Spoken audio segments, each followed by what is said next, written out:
ಗೃಹಲಕ್ಷ್ಮಿ ಯೋಜನೆಯ ಮತ್ತೊಂದು ಅಪ್ಡೇಟ್ಗೆ ಎಲ್ಲರಿಗೂ ಸ್ವಾಗತ. ನಾನು ನಿಮ್ಮ ಪ್ರೀತಿಯ ಶಿವು. ಇವತ್ತಿನ ಒಂದು ವಿಡಿಯೋದಲ್ಲಿ ಗೃಹಲಕ್ಷ್ಮಿ ಯೋಜನೆಯ 19ನೇ ಕಂತಿನ ಹಣಕ್ಕೆ ಸಂಬಂಧಪಟ್ಟಂತೆ ಒಂದು ಮಾಹಿತಿ ಬಂದಿದೆ. ಅದರ ಬಗ್ಗೆ ನಾವು ಈ ವಿಡಿಯೋದಲ್ಲಿ ಇನ್ಫಾರ್ಮೇಷನನ್ನು ತಿಳ್ಕೊತಾ ಹೋಗೋಣ. ವಿಡಿಯೋವನ್ನು ಸ್ಟಾರ್ಟ್ ಮಾಡ್ತೀನಿ. ಅದಕ್ಕಿಂತ ಮೊದಲು ನೀವಿನ್ನೂ ನಮ್ಮ ಚಾನೆಲನ್ನು ಸಬ್ಸ್ಕ್ರೈಬ್ ಮಾಡದೇ ಇದ್ರೆ ಈ ಕೂಡಲೇ ಸಬ್ಸ್ಕ್ರೈಬ್ ಮಾಡ್ಕೊಳ್ಳಿ ಮತ್ತು ಲೈಕ್ ಮಾಡಿ. ಈಗ ನಾವು ಇನ್ಫಾರ್ಮೇಷನನ್ನು ತಿಳ್ಕೊತಾ ಹೋಗೋಣ.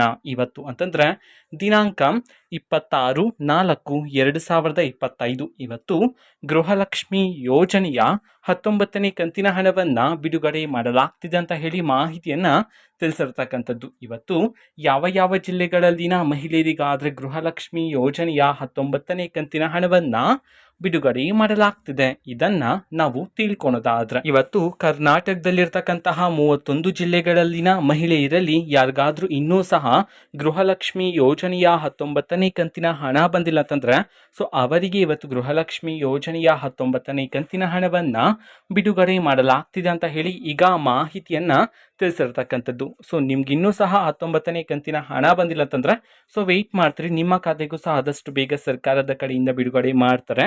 ಓಕೆನಾ, ಇದು ಇವತ್ತಿನ ಒಂದು ವಿಡಿಯೋ. ಇದೇ ರೀತಿ ಗೃಹಲಕ್ಷ್ಮಿ, ಅನ್ನಭಾಗ್ಯ, ಶಕ್ತಿ ಯೋಜನೆ, ಯುವ ನಿಧಿ, ಗೃಹ ಜ್ಯೋತಿ, ಕಾಂಗ್ರೆಸ್ನ ಎಲ್ಲ ಯೋಜನೆಗಳಿಗೆ ಸಂಬಂಧಪಟ್ಟಂತೆ ಇಂಪಾರ್ಟೆಂಟ್ ಅಪ್ಡೇಟ್ಗಳು ನಿಮಗೆ ಈ ಒಂದು ಚಾನೆಲಲ್ಲಿ ಇಮಿಡಿಯೇಟ್ಲಿ ಸಿಗ್ತಿರುತ್ತೆ. ಅದಕ್ಕೋಸ್ಕರ ನೀವಿನ್ನೂ ನಮ್ಮ ಚಾನೆಲನ್ನು ಸಬ್ಸ್ಕ್ರೈಬ್ ಮಾಡದೇ ಇದ್ರೆ ಈ ಕೂಡಲೇ ಸಬ್ಸ್ಕ್ರೈಬ್ ಮಾಡ್ಕೊಳ್ಳಿ. ಸಬ್ಸ್ಕ್ರೈಬ್ ಮಾಡೋದ್ರ ಮುಖಾಂತರ ನಾನು ಯಾವುದೇ ವಿಡಿಯೋ ಹಾಕಿದ ತಕ್ಷಣ ನಿಮಗೆ ನೋಟಿಫಿಕೇಶನ್ ಸಿಗುತ್ತೆ. ಅದರ ಮುಖಾಂತರ ನೀವು ಬೇಗನೆ ವಿಡಿಯೋವನ್ನು ನೋಡ್ಬೋದಾಗಿರುತ್ತೆ ಮತ್ತು ಆ ವಿಡಿಯೋದಲ್ಲಿರುವ ಇನ್ಫಾರ್ಮೇಷನನ್ನು ನೀವು ತಿಳ್ಕೊಬೋದಾಗಿರುತ್ತೆ. ಮತ್ತೀಗ ನಾವು ಫೇಸ್ಬುಕ್ಕಲ್ಲೂ ಈಗ ವಿಡಿಯೋಸ್ಗಳನ್ನು ಅಪ್ಲೋಡ್ ಮಾಡ್ತಿದ್ದೀವಿ. ಫೇಸ್ಬುಕ್ ಚಾನೆಲ್ ಲಿಂಕನ್ನು ಡಿಸ್ಕ್ರಿಪ್ಷನ್ ಬಾಕ್ಸಲ್ಲಿ ಕೊಟ್ಟಿರ್ತೀನಿ, ಕ್ಲಿಕ್ ಮಾಡಿಬಿಟ್ಟು ಫಾಲೋ ಮಾಡಿ. ಓಕೆನಾ, ಸೊ ಥ್ಯಾಂಕ್ ಯು, ಬಾಯ್.